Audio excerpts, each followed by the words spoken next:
আগরতলা কেন্দ্রের হেভিওয়েট যে নেতার হেভিওয়েট কাজ আপনারা দেখেছেন। এতদিন পর্যন্ত একটা অনেক আগেই ইলেকশনের আগেই এলাকায় অশান্তি পরিবেশ যেন আবার কায়েম করা যায় তার প্রচেষ্টা উনি নিয়েছিলেন। তার পরিণাম আমরা দেখেছি যুব মোর্চার কার্যালয়ের উপর আক্রমণ, আমাদের যুব মোর্চার ভাইদের উপর আক্রমণ। কিন্তু সেদিন যেগুলো আমরা বুদ্ধিমত্তার সঙ্গে বিষয়টাকে আমরা ট্যাকেল করেছি, কারণ আমরা চাইছিলাম ভোটটা শান্তিপূর্ণভাবে হোক। গতকাল 1 নম্বর আবাসন, যেটা বিবেকানন্দ আবাসন, সেখানে আমাদের ভারতীয় জনতা পার্টির যারা কার্যকর্তা আছেন, বুথ সভাপতি পলাশ দা আছেন, লিটন মোদক থেকে শুরু করে বিকাশ দা, আরও কয়েকজন আছেন। সকলেই কাল ক্লান্ত, আপনারা জানেন সারাদিনের পরিশ্রম। প্রত্যেকে ঘরে যখন গেলেন, আমার কাছে সবকটা নাম আছে, প্রত্যেকটা 25 বছরের কুখ্যাত মাফিয়া সিপিএমের, এবং এই এলাকার বিধায়ক। কংগ্রেসের যে সমর্থন, কংগ্রেস কর্মীদের সমর্থনটা হারিয়ে যখন ফেললেন, যখন অনুভব করলেন যে কংগ্রেসের কর্মী আমার পাশে নেই, উনি খুব কায়দা করে অত্র এলাকার যতগুলো সিপিএমের কুখ্যাত থেকে কুখ্যাত সন্ত্রাসী ছিল, মাফিয়া ছিল, সবগুলোকে উনি হাতিয়ার করেছেন, পয়সার মাধ্যমে হোক অন্য কোনো মাধ্যমে হোক।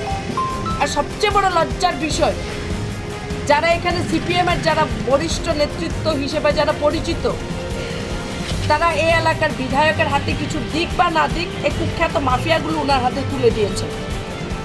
আপনারা দেখেছেন জিবি হাসপাতালের অবস্থা, বিচার বিবেচনা 6 আগরতলাবাসী কিন্তু করে নিয়েছে, বাকিটাও করবে।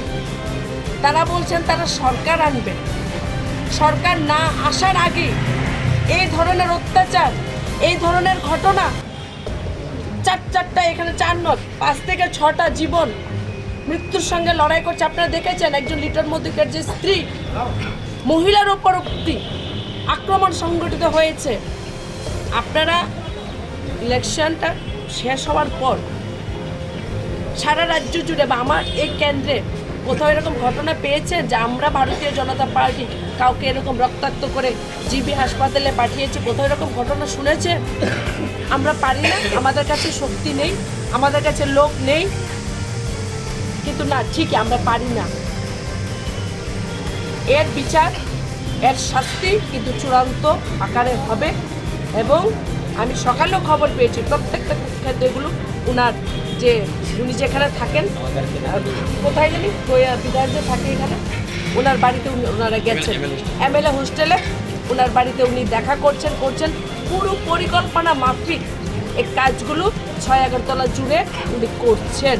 কি বোঝাতে চাইছেন? আপনি চলে এসছেন মানুষের মধ্যে কনফিডেন্স দিয়ে সুখ্যাত মাফিয়াদের কনফিডেন্স দিয়ে যে কাজগুলো যে করাচ্ছেন, জবাব কিন্তু আপনার দিতে হবে। খুবই নিন্দনীয়, মর্মান্তিক, দুঃখজনক ঘটনা। এই এলাকার যিনি বিধায়ক ছিলেন, উনি সংগঠিত করছেন 6 আগরতলা কেন্দ্রে, মানুষের জীবন নিয়ে খেলেছেন, কংগ্রেসের কর্মীদের নিয়ে খেলেছেন, নিজের দলের লোকদের নিয়ে খেলছেন, যখন মন্ত্রী ছিলেন বা বিজেপির সঙ্গে খেলেছেন। প্রত্যেকটা সময় আপনার কাজ হলো মানুষকে নিয়ে খেলার। মানুষ বলেন হেভিওয়েট, তো হেভিওয়েট নেতার কাণ্ড মানুষ আজ দেখে যান। কতজন আহত হয়েছে? প্রায় 6 থেকে 7 জন না, 6 থেকে 7 জন আহত নয়, শুধু আবাসনে এখনো আমার লোকগুলো বেরোতে পারছে না। কতগুলো নারী সমিতি যেগুলো ছিলেন, এই তো কতগুলো নারী সমিতি যেগুলো ছিল, এগুলোকে হাতিয়ার করেছেন উনি। এগুলি হলো ওনার এখন প্রধান শক্তি।